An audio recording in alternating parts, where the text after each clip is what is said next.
કાર્યકર્તાઓએ અમને ભલામણ કરી કે વરસાદના દિવસો છે, શનિ રવિનો સમય છે, તો જો જે કાંઈ પણ આમાં જોગવાઈ થઈ શકતી હોય તો એ માટે કદાચ જો થઈ શકે તો અમને સારું પડે.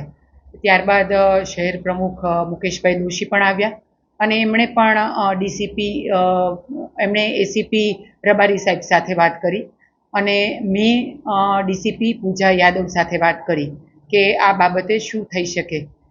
પોલીસે જે કામગીરી કરી છે, પોલીસની કામગીરી ખૂબ સરાહનીય છે.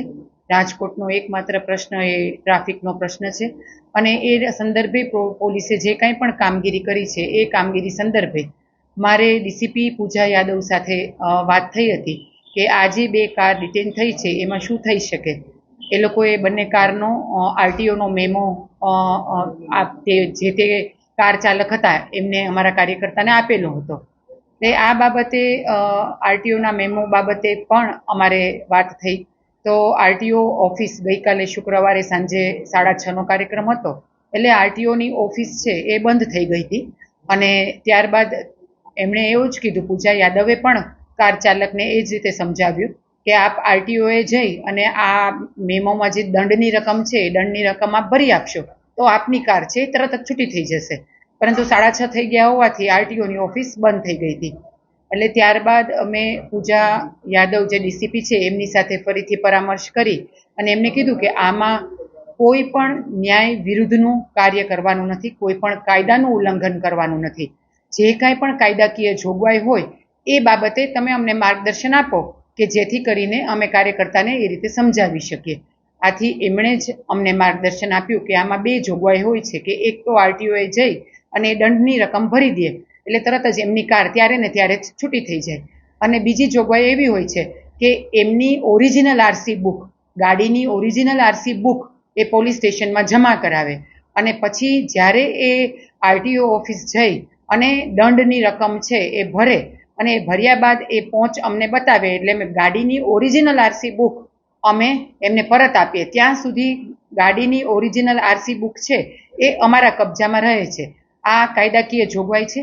કોઈ નિયમ વિરુદ્ધનું કાર્ય કરવામાં આવ્યું નથી, કોઈ નિયમનો પણ ઉલાળ્યો કરવામાં આવ્યો નથી, પરંતુ જે કાંઈ પણ અમને પોલીસ વિભાગ દ્વારા માર્ગદર્શન મળ્યું એ માર્ગદર્શન અનુસાર સંપૂર્ણ ન્યાયિક તપાસ અને કરવામાં આવી છે. બંને કાર્યકર્તાઓને સમજાવી દેવામાં આવ્યા છે. બંને કાર્યકર્તાઓ જે કાંઈ પણ પોલીસ દ્વારા દંડની રકમ છે એ પણ ભરી દેશે.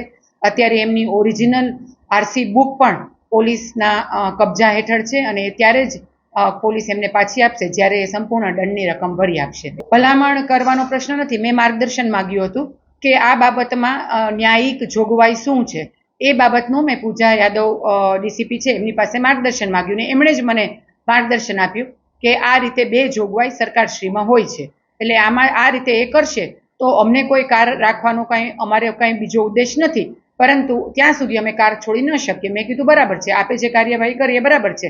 હવે જે ન્યાયિક જોગવાઈ છે એ અનુસાર એ બંને કાર્યકર્તાઓ કાર્યવાહી કરશે.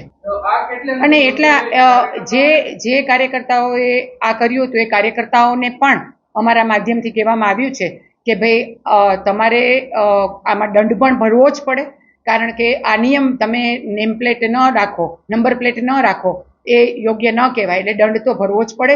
અને એટલા માટે થઈને જ એમની ઓરિજિનલ આરસી બુક કે જેના વગર તમારી ગાડી છે એ નિરર્થક છે, એટલે ઓરિજિનલ આરસી બુક છે એ આપણે અત્યારે પોલીસ પાસે એટલે જ જમા કરાવી છે, કારણ કે નિયમ વિરુદ્ધ જવાની આમાં કોઈ પ્રશ્ન જ નથી. કાર્યકર્તાને પણ મેં તરત જ બંને કાર્યકર્તાઓને મેં સૂચના આપી છે કે જે પોલીસે જે આપણને દંડની જોગવાઈ કરી છે, પોલીસે જે કાયદાકીય આપણને જોગવાઈ કરી છે એને આપણે અનુસરવી જ પડે.